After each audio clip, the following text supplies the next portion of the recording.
Analysis complete.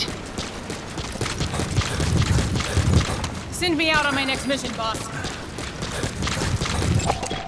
Analysis complete. Boss!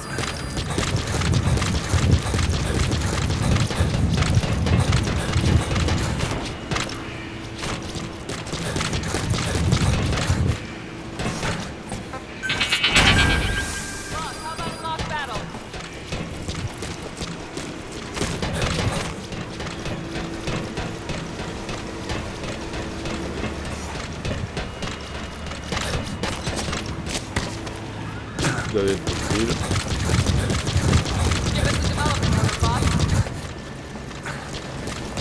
Aspetta, difficile. Boss, we really need some help over here.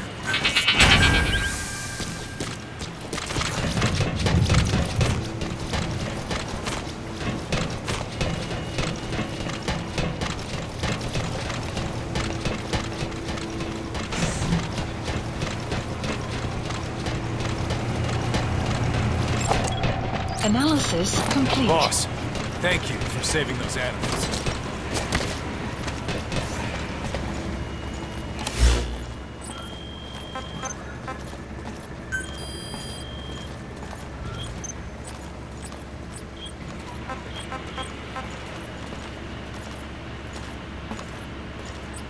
Whatever supplies you need, just let us know, boss.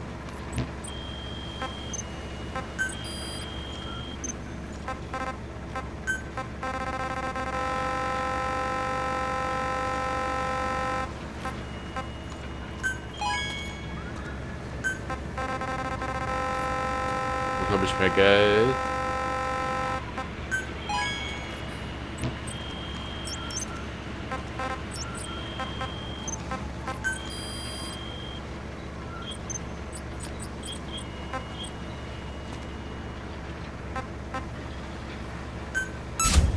Commencing platform construction.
That dog's all grown up now.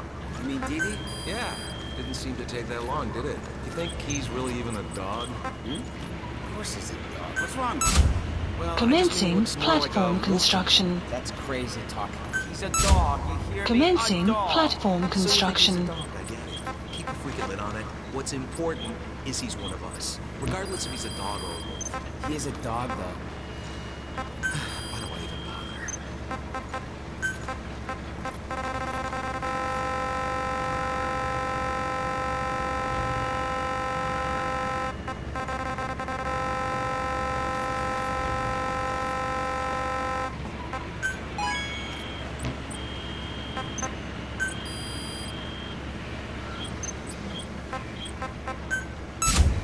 Commencing platform construction. Commencing platform construction.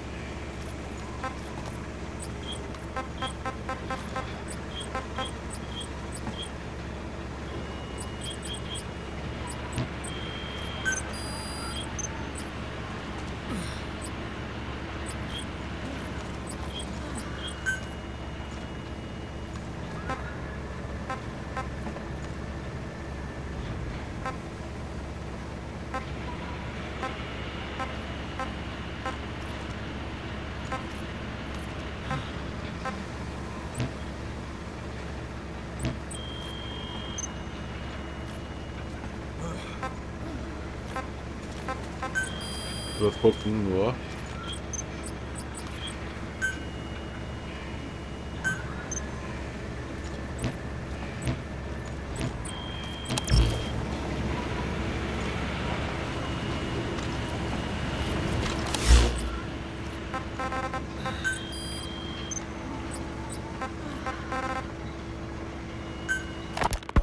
We finished decoding the informant's report. That floating kid we've run into a few times now. Looks like he was a test subject in clinical experiments. The Soviets called him the third boy. The third boy was brought to a lab on the outskirts of Moscow from Czechoslovakia, after which he was due to be sent to a research center in Leningrad, then Siberia, and finally an academic town in Novosibirsk. It doesn't appear that the researchers witnessed the talents we've seen from him, but nevertheless he was quite the popular subject.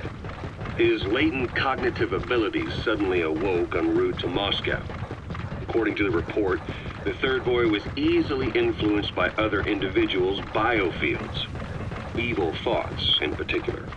They affected his mind like a virus. Extreme anger or resentment, motives for revenge, in other words. Now, during the transport flight to Moscow, the boy was exposed to a powerful mental energy field coming from a certain individual. Ever since, being conscious of his powers, he's become a sort of energy generator. What's unique about him is the way his acute telepathic abilities get taken over by another person's will. The boy began to physically parasitize individuals experiencing extreme anger and codify the host's desires. This includes amplifying the host's natural strengths. Or, in accordance with the host's desires, he can also implant program code in another individual, making them a puppet, essentially. Human neural synapses transmit weak electrical currents between neurons.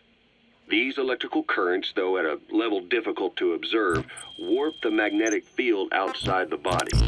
The third boy is able to pick up these weak fluctuations. Contrary to psychotronics, which involves controlling the human mind, his abilities as a receptor are too high.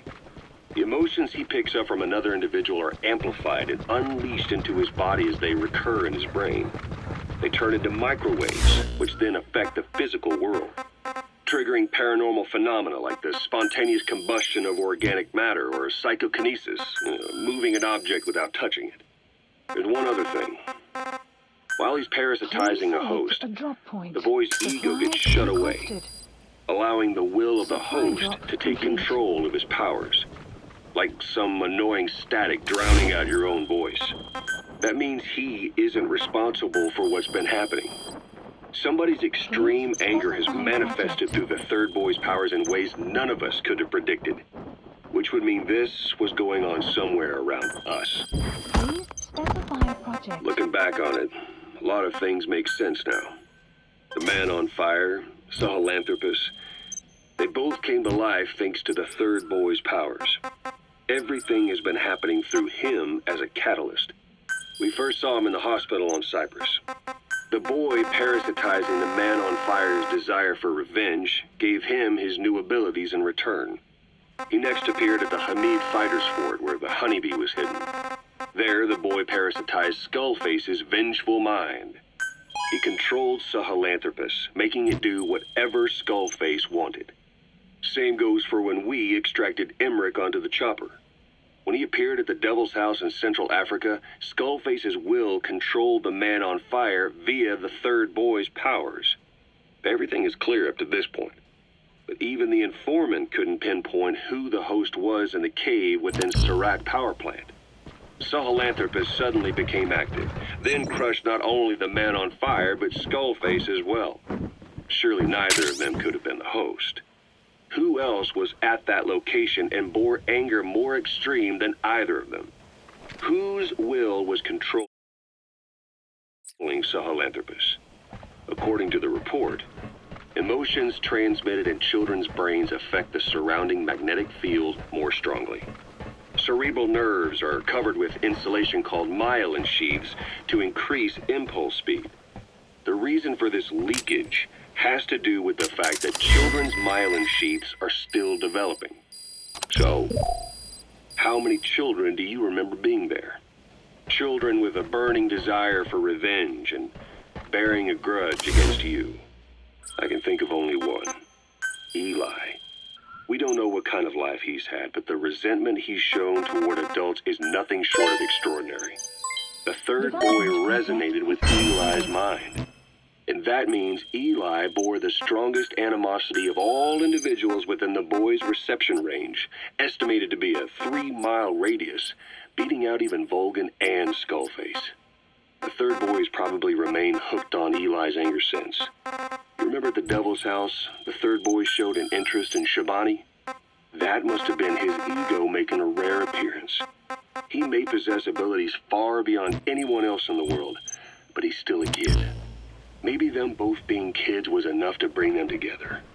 And if so, maybe with Eli, he isn't feeding off him, but acting in symbiosis with him. So what kick-started the third boy's powers? If we look at the location and time that his plane went down, we can make a pretty good guess.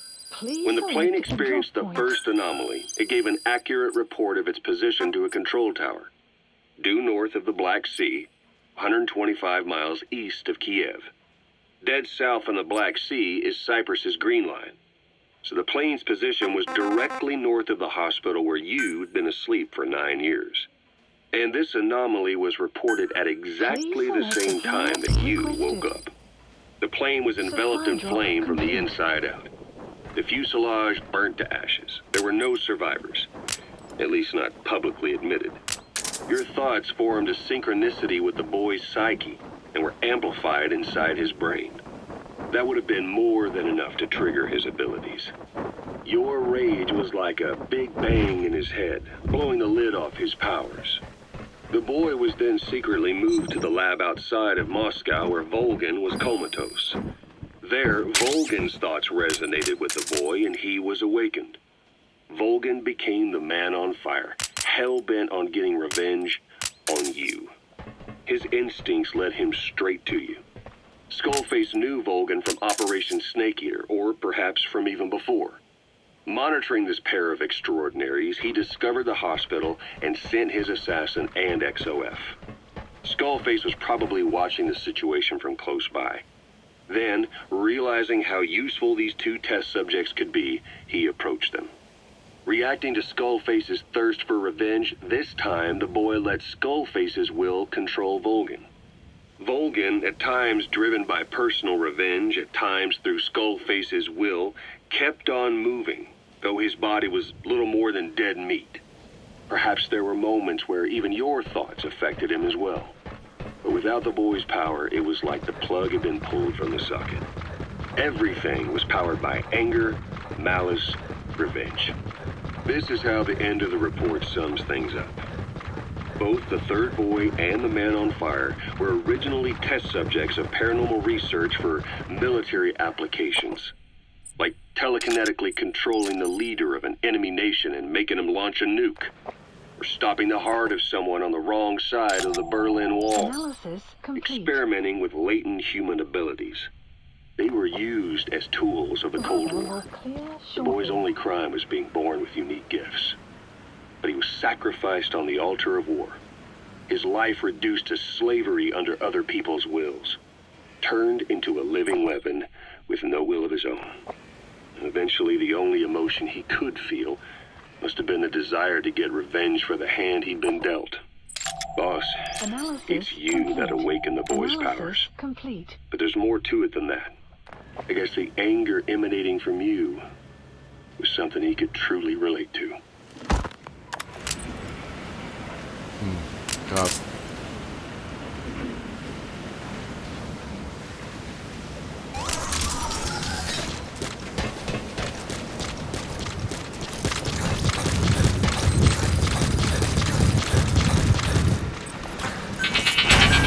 How you doing, boss?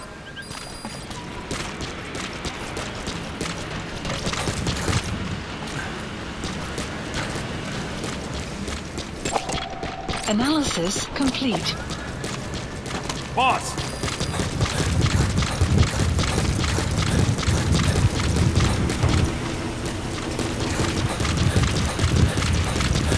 Boss, you, me, mock battle, what do you say?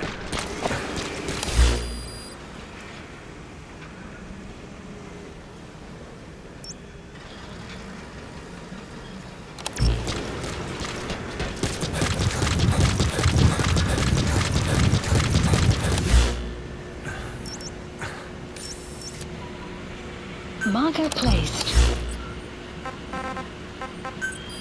Also ich habe auch vorhin gerade eine Errungenschaft bekommen, dass ich alle wichtigen externen Aufgaben gemacht habe.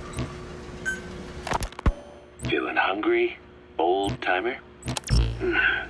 Old timer. I do not get hungry, no. But you have a new hamburger? You guessed it. And this time we use lamb. Lamb? You're not a lamb kind of guy? A hamburger is made of beef. Who ever heard of a hamburger without beef? Yeah, but we gotta stay fresh, stand out from our competition. You're what? Just give it a try. If you say so.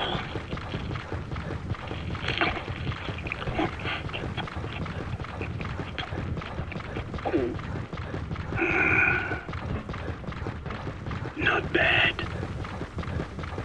But I cannot call this a hamburger. I thought we were onto something this time. Maybe the problem is that it looks like a regular hamburger. Gotta think outside the box. Too much baggage if they come in expecting just another burger. Let's see, cotton candy to make it look like a sheep? Yeah.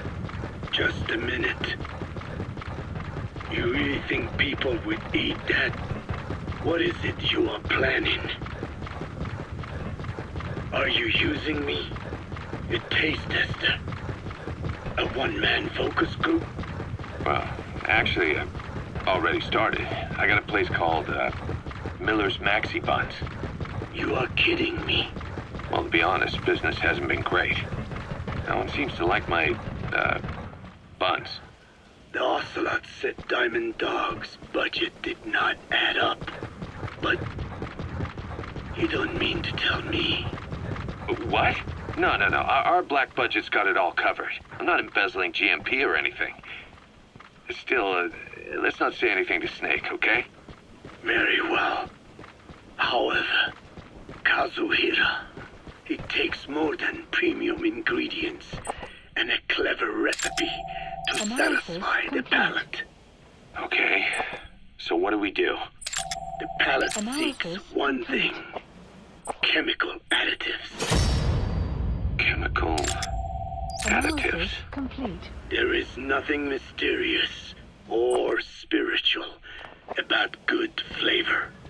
The tongue simply identifies specific amino acids which the brain then recognizes as appealing. Therefore, all that is needed is to chemically isolate those amino acids and incorporate them into your products. To be clear, I speak of flavor. The rest is irrelevant. That seems a little extreme. Do not forget that I am a scientist after all. And using science for the benefit of others is a joy.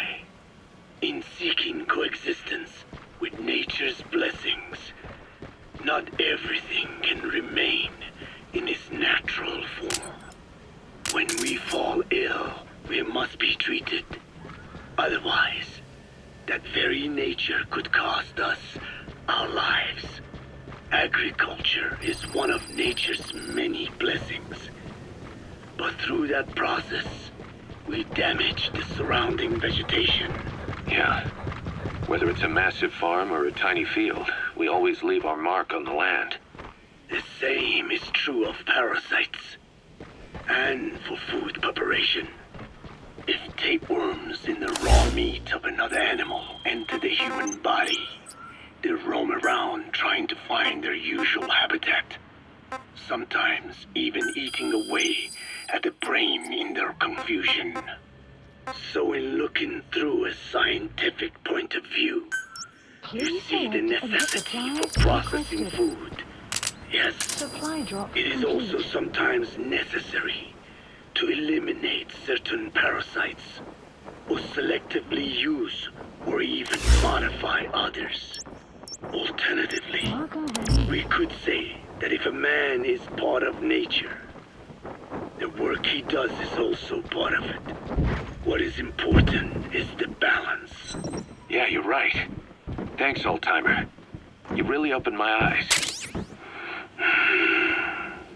I fooled myself into thinking people today wanted high-quality, all-natural goods. But my favorite burgers were never about that. What they want is something like the first burger I had in America when I went to meet my dad. A Frankenburger loaded with additives. That's the America I knew and loved. I'll be back in a jiffy, old-timer. My next burger's gonna knock your socks off. Kazuhira, wait. What is important is how we balance the... quick for a one-legged man. Frankenburger. What kind of a dive did your old man take you to? Frankenburger. Ich glaube, er meinte irgendwas als chemische Zusätze, weil ich damit nicht übertreiben wollte. Und ich vermute mal, der Kazuhira wird das wahrscheinlich als gut ausdrücken. Wird aber nicht. Folgt extrem geschlagen.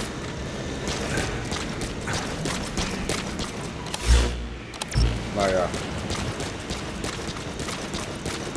Aber die chemischen Zusätze, die in den Produkten heutzutage sind, sind echt krass. Nicht nur für die Schrift für Burger, sondern für alles, ey. Caution, rain approaching.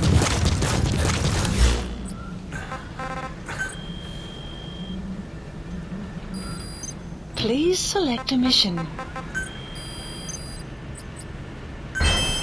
Er hätte nicht gesagt, dass er Roadhogger chemische Zusätze vorschlagen würde.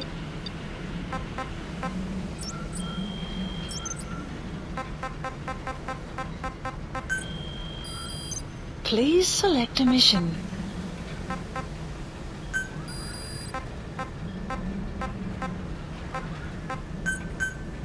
Unit dispatched.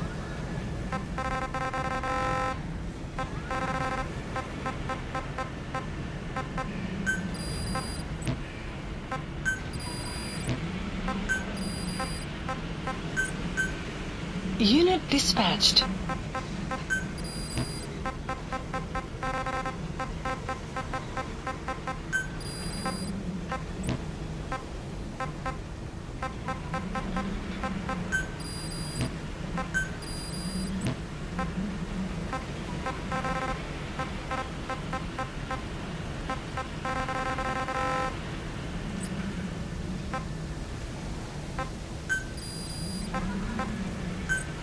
Unit dispatched.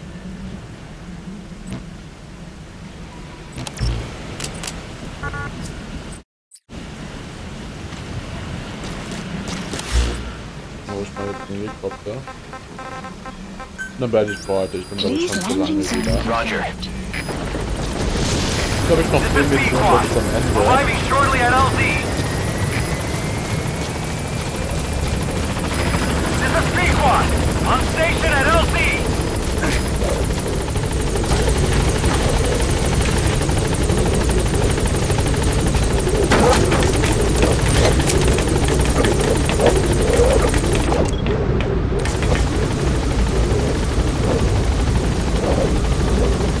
Gaining altitude.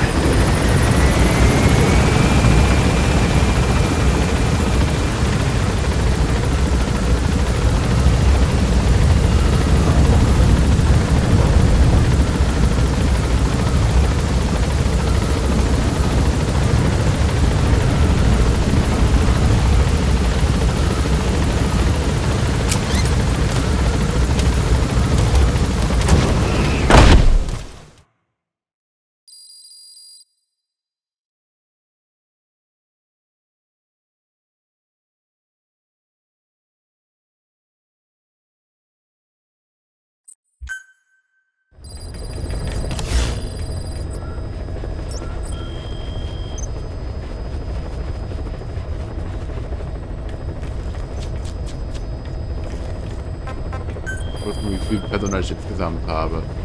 Über 2000 immer noch. Wie meine Kamera halten wahrscheinlich durch die Einsätze verstorben.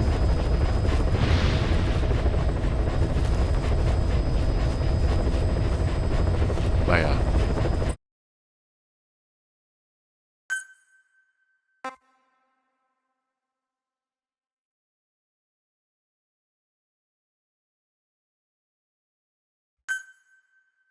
vielleicht mal für heute auf.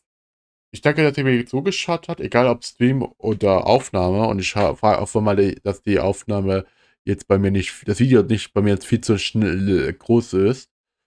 Das ist, glaube ich, das erste Mal, dass ich ein Wette gehe, dieses Spiel halt mit den OBS-Einstellungen so lange streame. Ich hoffe, es hat euch gefallen. Bis zum nächsten Mal. Ciao.